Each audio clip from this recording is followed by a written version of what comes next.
पूरे इस्तकबाल के साथ, मान सम्मान के साथ इस चर्चा को आज हम शुरू करेंगे। और मैं शुरुआत में 50-50 सेकंड सबको दूंगा अपने बात को रखने के लिए।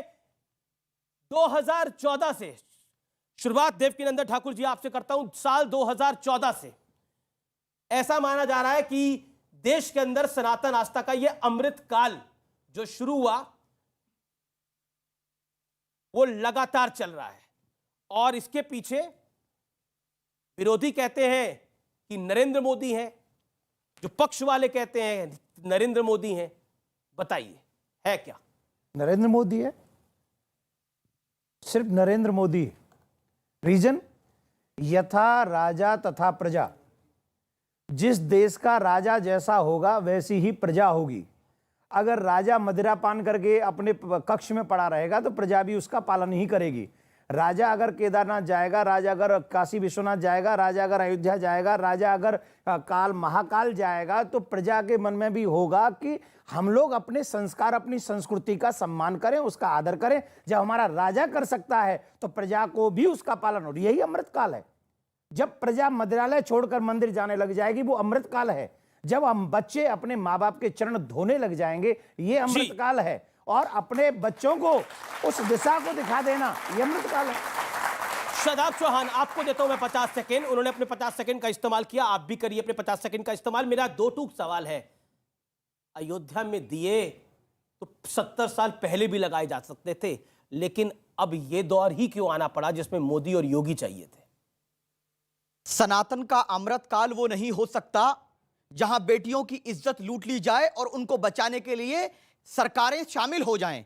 अमृत काल वो नहीं हो सकता जहां मानव में जाति धर्म का भेदभाव होकर उनके साथ अत्याचार होता हो। मानव का वो अमृत काल नहीं हो सकता जहां लोग बेरोजगार हों, महिलाएं असुरक्षित हों, देश अमेरिका और चाइना के सामने टकराता ना हो। वो अमृत काल हो नहीं सकता जहां अत्याचार होता हो। मैं तो ये कहूंगा कि ये हिंदुत्व का अमृत काल हो सकता है, सनातन का अमृत काल नहीं। सनातन में न्याय है, संघर्ष है, शांति है, बलिदान है, त्याग है, डरना नहीं, झगड़ना नहीं, अपराध नहीं, अत्याचार नहीं। हां, इतना जरूर है कि मुसलमानों का, दलितों का और महिलाओं का ये आपातकाल है। और मैं मानता हूं कि अगर आज मर्यादा पुरुष श्री राम बजाहिर हमारे बीच होते तो आज ऐसे रावण रूपी लोगों से युद्ध करते जो लोग आज अत्याचार कर रहे हैं। नरेंद्र मोदी जी सनातन के नाम पर कुछ अपने दोस्तों को बड़े बड़े प्रोजेक्ट दिलवा सकते हैं। अयोध्या में कई जगह पर 15 लाख दिए जलाएंगे, लेकिन खाने को क्या है? ये राम के नाम पर भी जो घोटाला करते हैं वो भारतीय जनता पार्टी। मेरे सवाल का जवाब नहीं दिया, मैं आगे आपसे इसका जवाब ले लूंगा। सुधांशु त्रिवेदी, ये सवाल मैं आपसे भी पूछता हूं। मान लिया रामलला का जो मंदिर था उस पर विवाद था, बाबरी मस्जिद का विवादित ढांचा था जिसको लेकर कोर्ट में मामला था, लेकिन दियों को जलाने के लिए तो कोई विवाद नहीं था। 70 साल पहले से ये दिए जलाए जा सकते थे। 70 साल क्यों, 40 साल पहले कोई दिए जला सकता था, 30 साल पहले कोई दिए जला सकता था। उसके लिए तो कोई कोर्ट का अप्रूवल नहीं चाहिए होता। उससे भी अधिक महत्वपूर्ण बात मैं कहना चाहूंगा, दीपावली का पर्व होता है कार्तिक मास की अमावस्या को, जो सबसे घनी रात होती है। क्यों? सूर्य तुला राशि पे होता है और अर्थ से फारदेस्ट डिस्टेंस पे होता है, सबसे अधिक दूरी पे होता है, इसलिए वो रात सबसे गहरी होती है। और उस रात को चुनौती देने के लिए सनातन का वह उद्घोष जो वेदों का है, असतो मां सदगमय तमसो मां ज्योतिर्गमय मृत्योर्मां मृतम गमय, दीप जलाकर हम उसको चुनौती देते हैं। इसलिए जब जब मानवता का स्वर्ण काल आएगा तो भारत और सनातन का स्वर्ण काल आएगा, और तब तब यह दीप जलेंगे। और जब बर्बर आतंक छा जाएगा तो दीप बुझ जाते हैं। जिसे अटल जी की कविता में मैं कहना चाहता हूं, दुनिया का इतिहास पूछता, रोम कहां यूनान कहां है, घर घर में शुभ अग्नि जगाता वह उन्नत ईरान कहां है। दीप बुझे पश्चिमी जगत के, छाया जब बर्बर अंधियारा, तभी चीर कर तम की छाती चमका हिंदुस्तान हमारा। और वही चमक हमें दिखाई पड़ेगी। जी, साजिद रशीदी, क्या आपको लगता है कि जो भारतीय संस्कृति है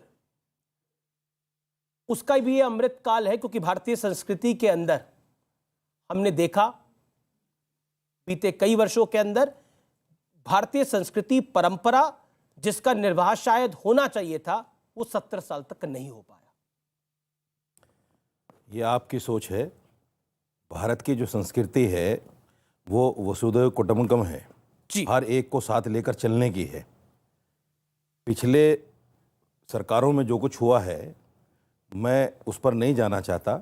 मैं वर्तमान सरकार की बात करता हूं कि जो पिछला चला गया वो चला गया, उस पर बात करना फजूल है। आज इस सरकार में जिस तरह से भेदभाव हो रहा है 2014 से, और ये कहने की बात नहीं है जी, नफरत जिस चरम सीमा पर है, जिस तरह से आज के युवाओं में नफरत को जहर बनाकर घोला जा रहा है, आज वो कहने के लायक नहीं है। पहले ये था कि अगर कोई रास्ते में अकेला आदमी मिल जाता था तो दूसरा आदमी उसको देखकर अच्छा महसूस करता था कि हाँ साहब अब मेरा सफ़र आसान होगा। अब एक आदमी सफ़र कर रहा है साथ में लेकिन डर रहा है, पता नहीं ये मेरे साथ क्या कर दे, पता नहीं ये मेरे साथ क्या, इसके साथ क्या हो जाए। तो ये नफरत जो किसकी बात कर रहे हैं, ये नफरत जो बोई गई है, ये नफरत जो बोई गई है, ये हिंदुस्तान की संस्कृति नहीं हो सकती। जी जी जी, हिंदुस्तान की संस्कृति तो ये है कि एक ही घाट पर शेर और बकरी पानी पिए, एक ही घाट पर शेर और बकरी पानी पिए। मैं रितेश्वर जी महाराज को पहले ले लूं 40 सेकंड, फिर मैं आपके पास आता हूं सुधांशु जी। शेर और बकरी एक घाट पे पानी पिए, वही भारतीय संस्कृति है। और भी बहुत कुछ बोला साजिद रशीदी साहब ने, योर टेक सर। नहीं, शेर और बकरी साथ ही पानी पी रहे हैं यहाँ पर जी। लेकिन आपको एक बात बता दूं, ये जंगल का कानून नहीं है। जंगल में भी शेर बकरी एक साथ पानी नहीं पीते। ये मानवता का कानून है, संविधान से यहाँ चलता है। तो बड़ी लॉजिकल बात करी, चलता है। बड़ी लॉजिकल आपने बात करी। मैं आऊंगा जुनैद हैरिस, ये जो एक लॉजिक दिया जा रहा था, शेर और बकरी साथ पानी पीने चाहिए, ये तो एक सही बात बोली स्वामी जी ने कि जंगल में भी शेर और बकरी तो साथ पानी नहीं पीते। लेकिन एक बात बताइए, ये देश सनातन आस्था से चलता है, ये देश में सनातन आस्था केंद्र में है, तो इस देश की अगर सनातन आस्था का अमृतकाल होगा तो देश का भी अमृतकाल है ये तो। देखिए 50 सेकंड। देखिए एक चीज़ मैं बताऊं कि ये हमारा जो मुल्क है, इस देश की सबसे बड़ी खुसूसियत अगर कोई कही जा सकती है तो ये है कि विभिन्न प्रकार की आस्थाएं, विभिन्न प्रकार की पूजा पद्धति इस मुल्क में पाई जाती है। और जाहिर सी बात है, जैसे इस मुल्क को हम कृषि प्रधान देश कह सकते हैं, वैसे ही हम धर्म प्रधान देश भी कह सकते हैं। अब जब ये धर्म प्रधान देश है तो सनातन में जो विश्वास रखते हैं, ये उनके लिए भी आप कह सकते हैं कि बहुत अच्छी बात है। उसके अकॉर्डिंग ये मुल्क राष्ट्रीयता और मानवता की ओर आगे बढ़े और उसका ख्याल रखे, और जो दूसरी आस्थाएं हैं उनके लिए भी बिल्कुल ऐसे ही है।